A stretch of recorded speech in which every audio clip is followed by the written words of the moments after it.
الدین الخالص.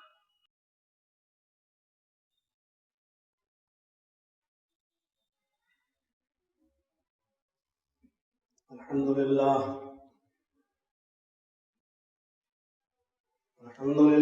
نحمده ونستعينه ونستغفره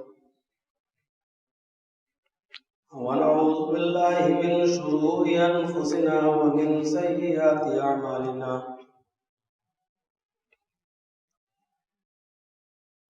من يهده الله فلا مضل له ومن يضلل فلا هادي له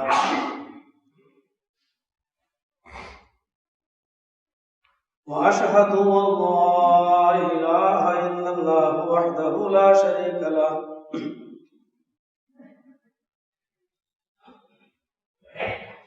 وأشهد أن محمدا عبده ورسوله أما بعد فإن خير الحديث كتاب الله وخير الهدي هدي محمد صلى الله عليه وسلم وشر الأمور محدثاتها وكل محدثة بدعة وكل بدعة ضلالة وكل ضلالة في النار.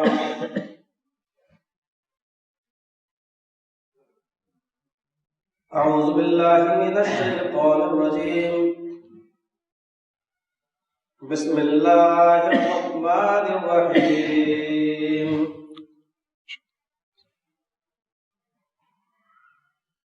اليوم أكملت لكم دينكم وأتممت عليكم نعمتي ورضيت لكم الإسلام دينا.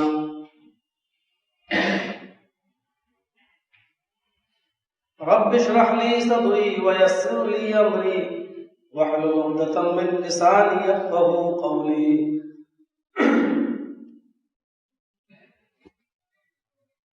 حمد و ثنا تعریف و توصیف کبریائی و بڑائی کے لائق و مناسب ذات اللہ رب العالمین کی ہے جو تنہا ہم سب کا معبود ہے، ہم سب کا مسجود ہے، جو وحدہ لا شریک ہے،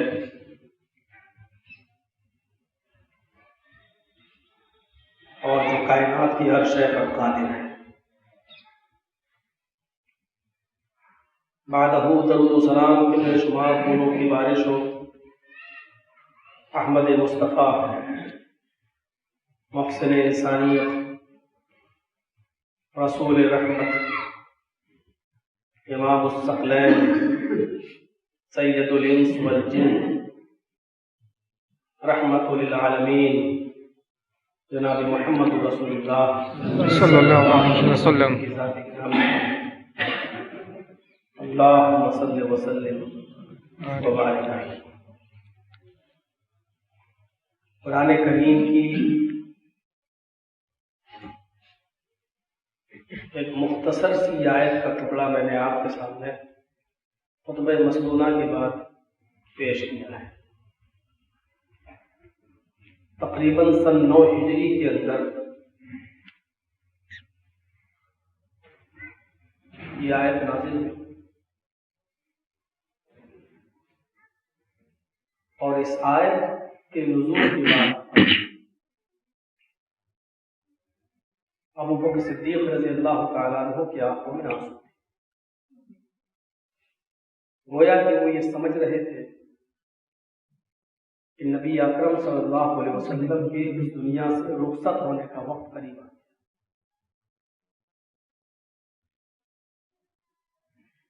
اس آیت کے ترجمے سے ہی پتہ چلتا ہے الیوم اکملت لکم دینکم واتممت علیکم نعمتی. اے محمد صلی اللہ علیہ وسلم، آج میں نے تمہارے دین کو تم پر مکمل کر وَأَتْمَمْتُ عَلَيْكُمْ نِعْمَتِي، اور اپنی تمام نعمتوں کا اتمام کر دیا، پورا کر دیا۔ جو چیزیں حلال ہونا تھی حلال ہو گئی، جو چیزیں حرام ہونا تھی حرام ہو گئی۔ اب اس میں کسی قسم کی کوئی کمی و بیشی نہیں کی جا سکتی، اپنی تمام نعمتوں کا اتمام۔ اور آگے والا جملہ وہ قابل غور ہے، وَرَضِيتُ لَكُمُ الْإِسْلَامَ دِينًا، میں تمہارے اسی اسلام سے میں راضی ہو گیا، میں خوش ہوں۔ اسلام وہی ہے جو جناب محمد رسول اللہ صلی اللہ علیہ وسلم کی زندگی میں اللہ تبارک و تعالیٰ نے مکمل کر دیا تھا۔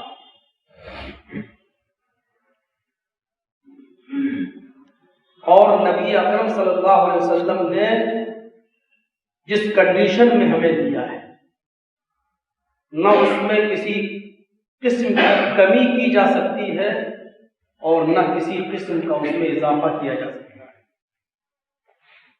اگر کوئی شخص کمی کرتا ہے تو گویا کہ وہ یہ عقیدہ رکھتا ہے کہ نبی اکرم صلی اللہ علیہ وسلم نے ہمیں فالتو کچھ چیزیں دی ہیں، اس لیے ہم یہ نہیں مانتے۔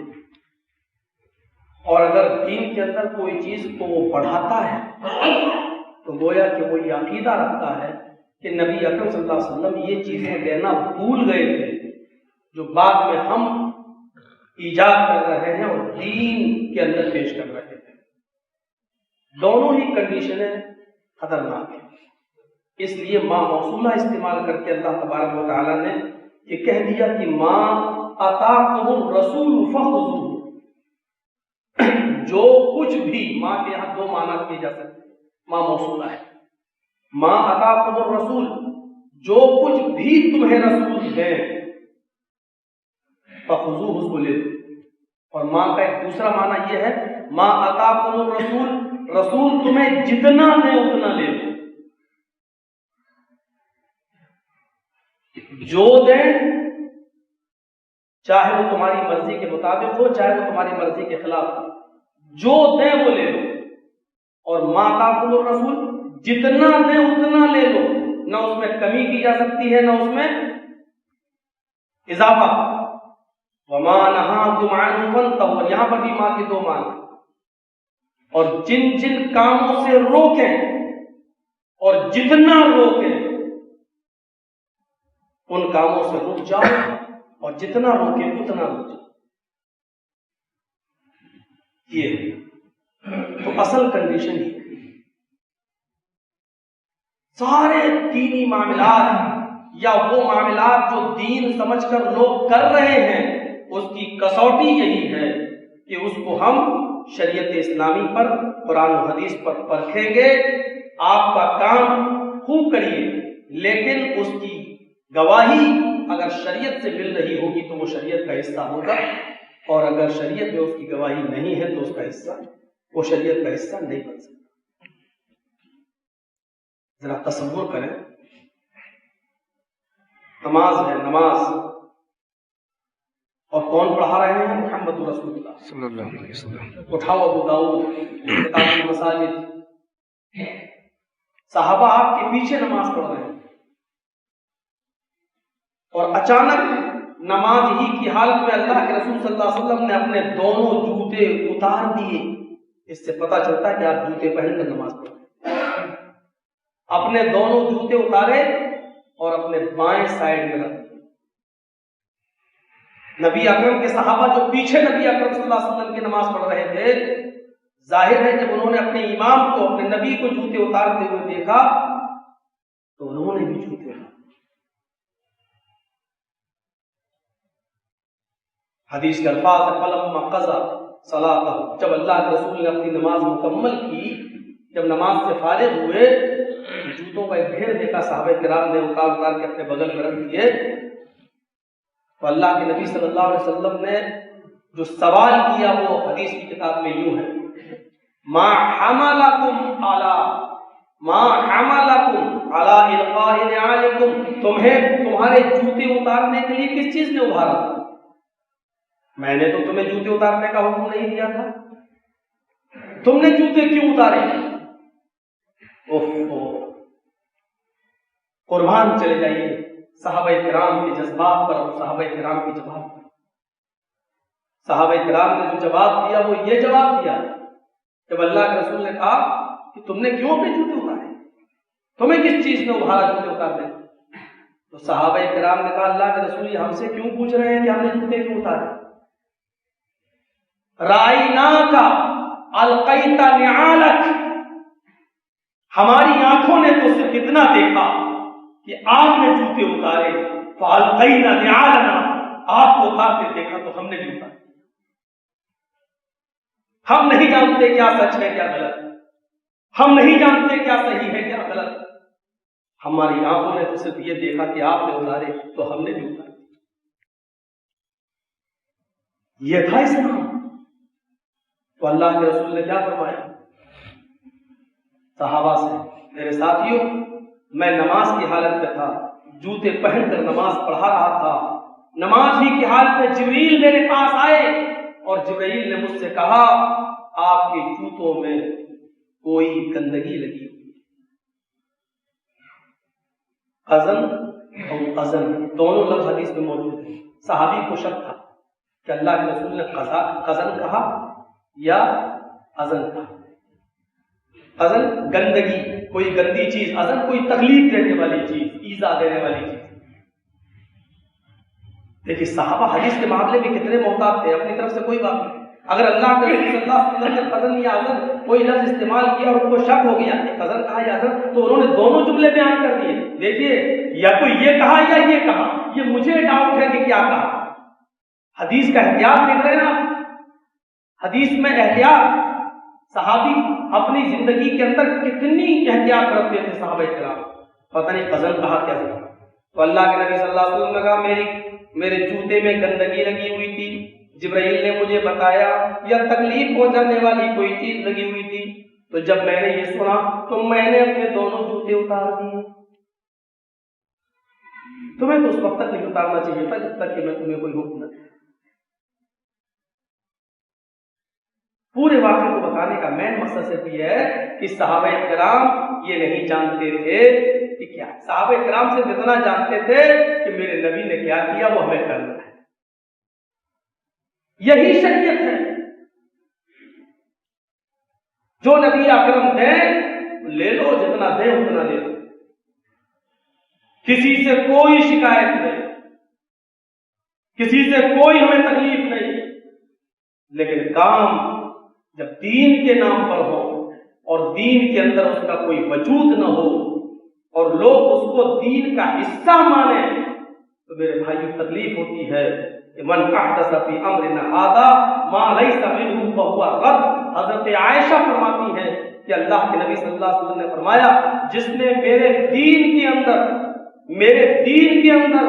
فی امرنا اے فی دیننا، فی امرنا کا مطلب فی دیننا، ہمارے دین کے اندر اگر کسی نے ذرہ برابر کی کوئی نئی چیز ایجاد کی تو اللہ کے رسول صلی اللہ علیہ وسلم نے فرمایا فہو رد، وہ مردود ہے، وہ اسی کے منہ پہ ماری جائے گی، شریعت سے اس کا کوئی حصہ نہیں۔ اس میں کوئی قباحت نہیں ہے، اس میں کوئی بری بات نہیں ہے، اور یہ چیز انتہائی خوشی کی ہے۔ کیا چیز؟ کہ یہ مہینہ جو چل رہا ہے وہ ربیع الاول کا مہینہ چل رہا ہے۔ اس سے بڑا خوشی کا مہینہ کون ہو سکتا ہے کہ جس مہینے کے اندر اللہ تبارک و تعالیٰ نے اس شخصیت کو پیدا کیا ہو جو شخصیت کائنات کی امام کہلائی، جو شخصیت امام الانبیاء بن کر چمکی ہو، اس میں کوئی شک نہیں۔ لیکن سوال یہ ہے کیا اس شخصیت کی یوم ولادت، پیدائش کے دن جشن منانا جائز ہے یا ناجائز؟ تو آئیے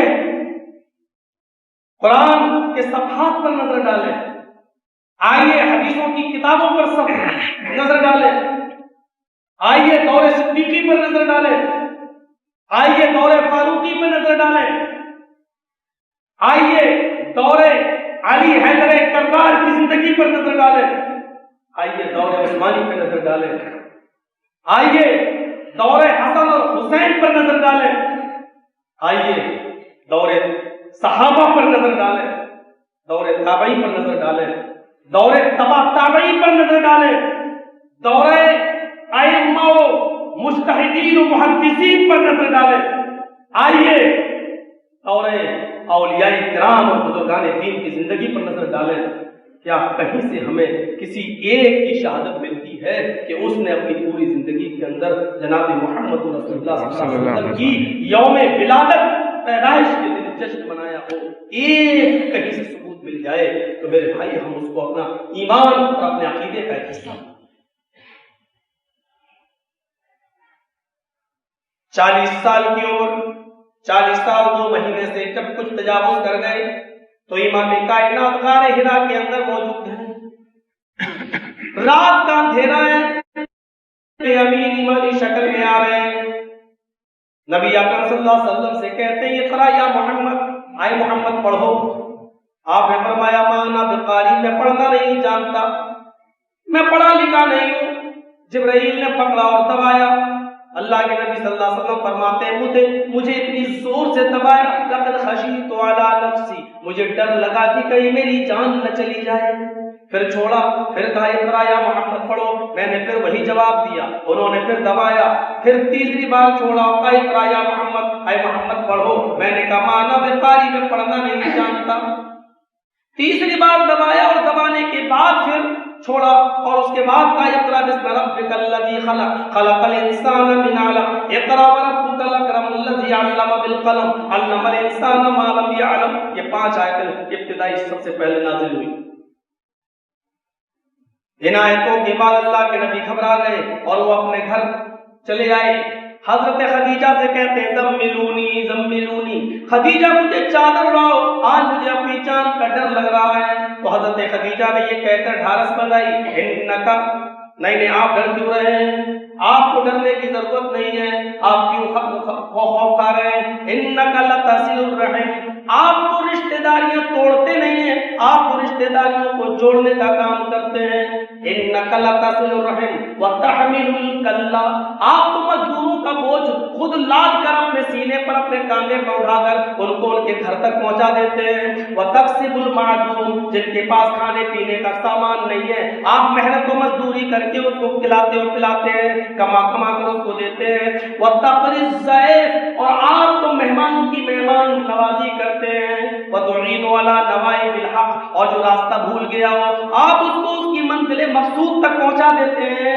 ایسے انسان پر اگر جن یا شیطان کا سایہ ہو سکتا ہو تو پھر بچے گا کون؟ اے محمد صلی اللہ علیہ وسلم، اے میرے سردار، آپ کے اندر یہ خوبیاں ہیں، آپ کو ڈرنے کی ضرورت نہیں ہے۔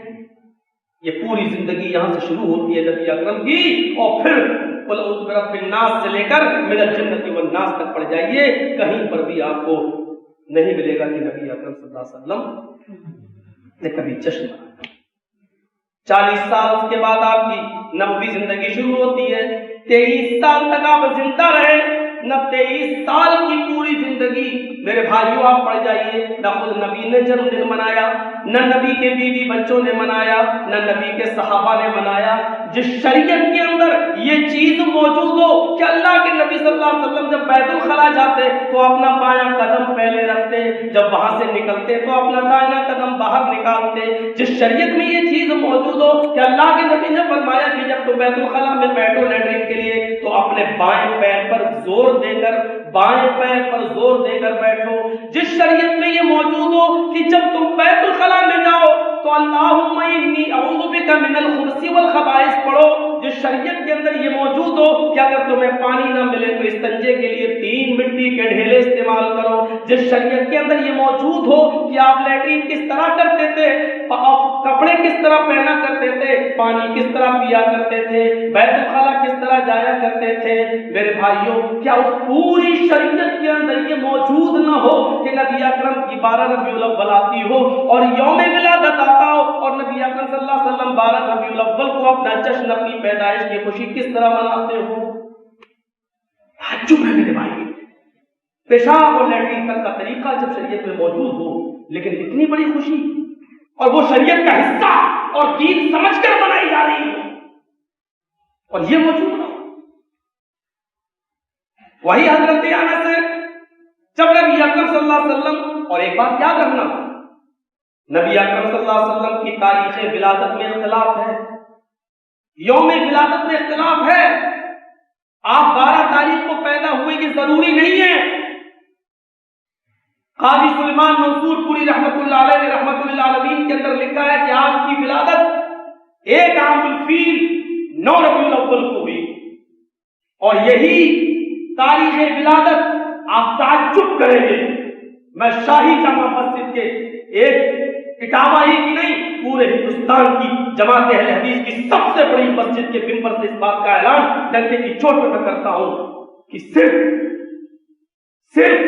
قاضی سلیمان منصور پوری نہیں، بریلویوں کے امام، اہل سنت کے امام، جن کو وہ سب سے بڑا بزرگ سمجھتے ہیں، جن کو وہ اعلیٰ حضرت کا نام دیتے ہیں، احمد رضا خان بریلوی، احمد رضا خان فاضل بریلوی نے بھی اپنی کتاب فتاوی رضویہ کے اندر یہ لکھا ہے کہ محمد رسول اللہ صلی اللہ علیہ وسلم کی تاریخ ولادت 12 نہیں 9 ربیع الاول ہی راجح ہے اور زیادہ صحیح ہے۔ بریلویوں کے امام جن کے نام پر بریلویت نام رکھا گیا، اس بزرگ نے بھی یہ تسلیم کیا ہو کہ 9 ربیع الاول صحیح ہے، تو پھر میرے بھائیوں بتائیے پھر 12 ربیع الاول کو جشن منانا بہت بڑا پس پردہ ایک گیم کھیلا گیا ہے، کیونکہ 12 ربیع الاول کو محمد رسول اللہ کا انتقال ہوا ہے۔ 9 ربیع الاول پیدائش، انتقال کب؟ 12 ربیع الاول۔ یہ انتقال کے دن، انتقال کی خوشی کے آڑ میں، انتقال کے جشن کے آڑ میں یہ بےہودہ کھیل کھیلا جا رہا ہے کہ ہم جشن مناتے ہیں۔ ذرا تصور کریں آپ، اور اپنے دماغ سے سوچیں کہ آپ کا بیٹا اگر 10 اپریل کو پیدا ہو تو آپ ہر سال اس کا برتھ ڈے مناتے ہیں، لیکن 10 کو اگر 10 اپریل کو اس کا انتقال ہو جائے تو آپ کے لیے وہ 10 اپریل کیا ہوگا؟ آپ کو ہر 10 اپریل اپنے بچے کی پیدائش یاد نہیں رہے گی، بلکہ 10 اپریل آج کے دن میرا بیٹا انتقال کر گیا، آج کے دن میرا باپ انتقال کر گیا، میں نے مان لیا تھوڑی دیر کے لیے کہ 12 ربیع الاول کو اللہ کے رسول صلی اللہ علیہ وسلم اس دنیا میں آئے، لیکن آپ کو یہ بھی ماننا پڑے گا کہ 12 ربیع الاول کو انتقال ہوا ہے، یہ تو کنفرم ہے کہ آپ 12 ربیع الاول کو اللہ کے پیارے ہو۔ اب آپ بتائیے کہ آپ انتقال کے غم کو بھول کر خوشی منا رہے ہیں۔ آپ کہتے ہیں کہ ہم ان کا انتقال مانتے ہی نہیں، وہ تو زندہ ہیں، تو پھر آپ بھی ایک مسئلے کا جواب دیجیے۔ آپ کو اللہ کے رسول صلی اللہ علیہ وسلم کو بشر بھی نہیں مانتے، آپ کو کہتے ہیں کہ اللہ کے نبی نور تھے، تو مجھے یہ بھی بتا دیجیے نور بھی کبھی پیدا ہوتا ہے؟ اگر آپ یوم وفات اس لیے نہیں مناتے کیونکہ نبی اکرم صلی اللہ علیہ وسلم کی وفات ہوئی نہیں، آپ کہتے ہیں وہ تو زندہ ہے، تو پھر مجھے یہ بتائیے کہ پھر یوم پیدائش کیوں منائی جا رہی ہے؟ کیونکہ نور تو کبھی پیدا ہوتا ہی نہیں ہے۔ مجھے بتاؤ جبرائیل کی یوم پیدائش کیا ہے؟ جبرائیل نور ہے۔ مجھے بتاؤ فرشتوں کی یوم پیدائش کیا ہے؟ وہ تو نور ہے۔ کیا کبھی کسی فرشتے کی یوم ولادت منائی گئی ہے؟ کیا کبھی جبرائیل کی یوم ولادت منائی گئی ہے؟ نور پیدا نہیں ہوتا ہے، اور جب نور پیدا نہیں ہوتا ہے تو اس کی یوم ولادت بھی نہیں ہوتی ہے، اور اگر تم اللہ کے رسول کو نور مانتے ہو تو پھر یوم ولادت کیسے منائی جاتی ہے؟ ایک جگہ کوئی ٹکتا ہی نہیں ہے، اگر انتقال نہیں تو ولادت بھی نہیں، اور اگر ولادت ہے تو یہ ماننا پڑے گا کہ آپ بشر ہیں، اور اگر بشر کی ولادت ہے تو یہ بھی ماننا پڑے گا کہ اس کو انتقال بھی ہے، اس کو فنا بھی ہے، کل من علیہا فان، یہ بھی ماننا پڑے گا کہ کل نفس ذائقۃ الموت، یہ بھی ماننا پڑے گا۔ ایک چیز مانتے ہو اور ایک چیز نہیں مانتے ہو، میرے پیارے ساتھیوں، یہی تو دلائل ہونا چاہیے۔ آئیے، اللہ کے رسول اس دنیا سے چلے گئے، رخصت ہو گئے، حضرت انس کہتے ہیں کہ 12 ربیع الاول کو جس دن محمد رسول اللہ صلی اللہ علیہ وسلم اللہ کو پیارے ہوئے، حضرت فاطمہ یہ کہہ رہی تھی کہ جو غم میرے اوپر گرے ہیں گزرے، اگر وہ کسی پہاڑ کے اوپر گزرے ہوتے تو پہاڑ ریزہ ریزہ ہو جاتا، کسی دن پر گزرے ہوتے تو دن مایوس ہو جاتا، دن رات میں بدل جاتا۔ 12 ربیع الاول کو فاطمہ رضی اللہ تعالیٰ عنہ غم میں نڈھال ڈوبی ہوئی ہے، حضرت عائشہ صدیقہ کا حال دوسرا ہے. حضرت عمر فاروق 12 ربیع الاول کو تلوار نکال لیتے ہیں اور یہ کہتے ہیں کہ اگر کسی نے کہہ دیا کہ محمد رسول اللہ کا انتقال ہو گیا تو ہم اس کی گردن اڑا دیں گے. حضرت انس کہتے ہیں کہ اللہ کے نبی جب مدینے میں آئے تو اس سے زیادہ تابناک اور روشن دن میں نے نہیں دیکھا, اور جب محمد رسول اللہ 12 ربیع الاول کو انتقال کر گئے تو اس سے زیادہ اندھیرا میں نے مدینے کی گلیوں میں نہیں دیکھا.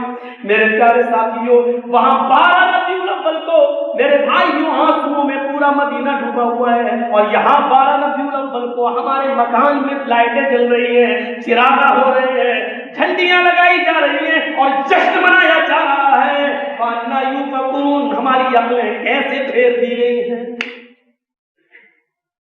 ہماری عقلوں پر کیسے تالے پڑ گئے ہیں. ذرا تصور کرو کہ 12 ربیع الاول کو وہاں کیا حال ہے.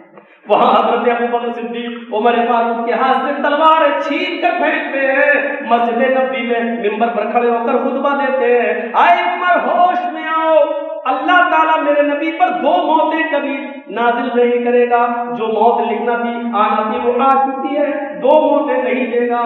لوگوں کان کے پردے کھول کے سن لو. حضرت ابوبکر کہتے ہیں من کان منکم یعبد محمدا فإن محمدا قد مات.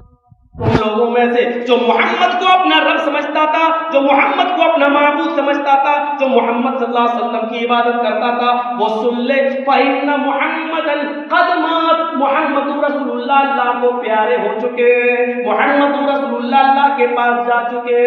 ومن کان منکم یعبد اللہ فإن اللہ حی لا یموت, اور جو اللہ کی عبادت کرتا تھا وہ سن لے اللہ زندہ ہے, وہ کبھی مرے گا نہیں. آئے عمر ہوش میں آؤ.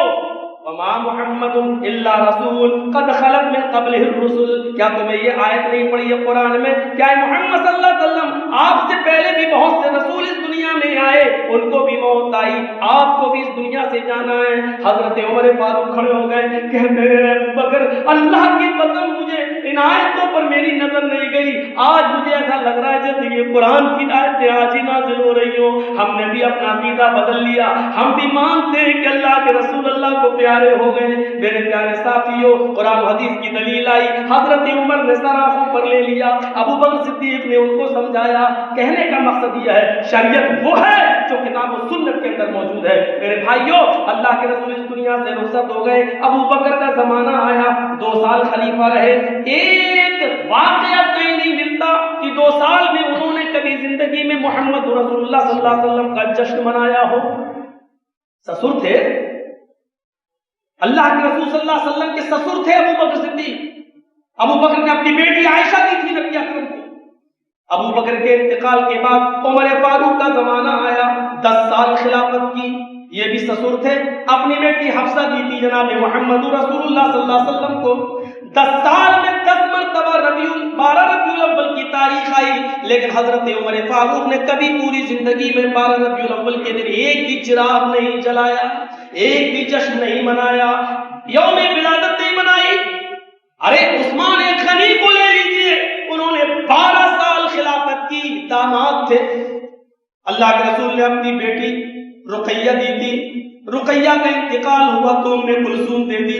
ام کلثوم کا انتقال ہوا تو یہ نہیں فرمایا آئے عثمان تم نے میرے گلے میں گزرا ٹھنڈا کیا, اگر میرے پاس 100 بیٹیاں بھی ہوتی اور ایک ایک کر کے گزرتی جاتی تمہیں ایک ایک کر کے عثمان کو دیتا جاتا. اتنا کلیجہ ٹھنڈا کیا عثمان نے. لیکن 12 سال میں 12 مرتبہ 12 ربیع الاول کی تاریخ آئی, لیکن ایک مرتبہ بھی حضرت عثمان غنی نے اپنے سسر جناب محمد رسول اللہ کا جشن نہیں منایا. حضرت علی کو لے لیجیے, 5.25 سال خلافت کی, 5.25 سال, 5.25 سال میں 5 مرتبہ صحیح تو 4 مرتبہ تو 12 ربیع الاول آئی ہوگی. میرے بھائیوں, یہ داماد ہے حضرت علی, یہ داماد ہے نبی اکرم نے ان کے بعد زمانہ آتا تابع نہیں تھا, تابع نہیں بنایا. ان کے بعد زمانہ آتا ہے ائمہ مجتہدین کا, محدثین کا. انہوں نے بھی کوئی ایک محدث ہمیں اسلامی تاریخ میں ایسا نہیں ملتا, نہ امام بخاری, نہ امام مسلم, نہ امام ترمذی, نہ امام ابن ماجہ, نہ امام بہقی, نہ امام طحاوی, نہ میرے بھائی کوئی اور بزرگ کسی ایک محدث نے اپنی پوری زندگی کے اندر جشن منایا ہو. اور ان بزرگوں نے ان محدث ہوگی اللہ کے رسول کا جشن منایا جا سکتا ہے، دین کا حصہ ہے، کسی نے نہیں منایا۔ ان کے بعد زمانہ آتا ہے اکابرین اولیاء کا، اولیاء کرام میں سب سے بڑے بزرگ کو کہا جاتا ہے شیخ عبد القادر جیلانی بغدادی رحمۃ اللہ علیہ، لاؤ ان کی پوری زندگی پیش کرو میرے بھائیوں، انہوں نے اپنی پوری زندگی میں کہی اللہ کے رسول صلی اللہ علیہ وسلم کا کبھی جشن منایا ہو۔ خواجہ معین الدین چشتی اکیلی رحمۃ اللہ علیہ، جن کے نام کی بنیاد پر منتیں کھاتے ہو، کبھی پوری زندگی کے اندر ایک دن جشن منایا ہو۔ حضرت نظام الدین اولیاء رحمۃ اللہ علیہ، جن کا مزار دلی کے نظام الدین کے اندر موجود ہے، کبھی اپنی پوری زندگی کے اندر ایک بار بھی جناب محمد رسول اللہ کا جشن منایا ہو۔ اب منہج اہل حدیث کا اصول سن لو۔ جماعت اہل حدیث کے اصول کو جماعت کا ذمہ دار شخص اپنے منہ سے کہتا ہے، رب کعبہ کی قسم شاہی مسجد کے ممبر پر کھڑے ہو کر اس بات کا اعلان کرتا ہوں کہ لاؤ نبی کی 23 سالہ زندگی جو نبی گزری ہے، ایک دلیل دے دو، ہم اپنا ایمان بنا لیں گے۔ ابو بکر کی زندگی سے ایک واقعہ پیش کر دو کہ کبھی انہوں نے جشن منایا ہے، ہم منانا شروع کر دیں گے۔ انہوں نے نہیں بنایا، اگر انہوں نے بنایا ہوتا اللہ کی قسم جماعت اہل حدیث اس کو اپنا عقیدہ بناتی، اپنا ایمان بناتی۔ اگر ابو بکر نے جشن بنایا ہوتا تو محمد رسول اللہ کا جشن منانا ہمارا عقیدہ ہوتا۔ اگر اللہ کے رسول نے جشن منایا ہوتا تو یہ جشن ہمارا عقیدہ ہوتا۔ اگر ائمہ و مجتہدین اور اولیاء کرام نے منایا ہوتا اور اس کی دلیل بھی ہوتی، کتاب و سنت میں اس کی دلیل ہوتی، تو اللہ کی قسم یہ جماعت اہل حدیث کا ایک عقیدہ ہوتا۔ جب ابو بکر نے نہیں منایا، دور صداقت میں نہیں، دور صحابہ میں نہیں، دور تابعین میں نہیں، دور تبع تابعین میں نہیں، دور ائمہ و مجتہدین میں نہیں، دور اولیاء کرام میں نہیں، تو سن لو یہ تمہارے پیٹ کا دھندا تو ہو سکتا ہے، لیکن کعبہ کی قسم نبوت کے عشق کا سمندر نہیں ہو سکتا ہے، یہ محمد رسول اللہ صلی اللہ علیہ وسلم کے دین کا حصہ نہیں ہو سکتا ہے۔ اس لیے جماعت اہل حدیث جناب محمد رسول اللہ صلی اللہ علیہ وسلم کے یوم میلاد کو جشن نہیں مناتی ہے، کیونکہ ہمیں اسی راستے میں چلنا ہے جس راستے میں صحابہ چلے ہیں، جس راستے میں تابعین چلے ہیں، جس راستے میں تبع تابعین چلے ہیں، جس راستے پر ائمہ و مجتہدین چلے ہیں، جس راستے پر ہمارے بزرگان دین چلے ہیں۔ الحمدللہ جماعت اہل حدیث صرف اللہ اور اس کے رسول نہیں، دور صحابہ کو بھی مانتی ہے، تابعین کو بھی مانتی ہے، تبع تابعین کو بھی مانتی ہے، ائمہ و مجتہدین کی بھی عزت کرتی ہے، اور اکابرین اولیاء کرام کو بھی اپنا بزرگ مانتے ہوئے ان کے راستے پہ چلنا اپنا مشن سمجھتی ہے اور اپنی کامیابی کا ذریعہ سمجھتی ہے۔ اللہ تبارک و تعالیٰ سے دعا ہے کہ ہمارے ہمیں دین کے تمام کام جناب محمد رسول اللہ صلی اللہ علیہ وسلم کی شریعت کے مطابق کرنے کی توفیق عطا فرمائے۔ العالمین ہمیں ہر اس کام کو کرنے کی توفیق دے جس پر محمد رسول اللہ کی مہر لگی ہوئی ہو، اور ہر اس کام سے بچا اور نجات عطا فرما جس کام پر جناب محمد رسول اللہ کی مہر نہیں ہو، وہ چاہے کتنا اچھا ہو لیکن نبی کی مہر نہیں تو وہ کام اچھا نہیں۔ بارے جب تک تو ہمیں زندہ اسلام میں زندہ رہنا، اور جب ہمارا خاتمہ ہو ایمان کا ہمارا خاتمہ ہمارا، تو ہمارا علیہ البلاغ المبین، تو آپ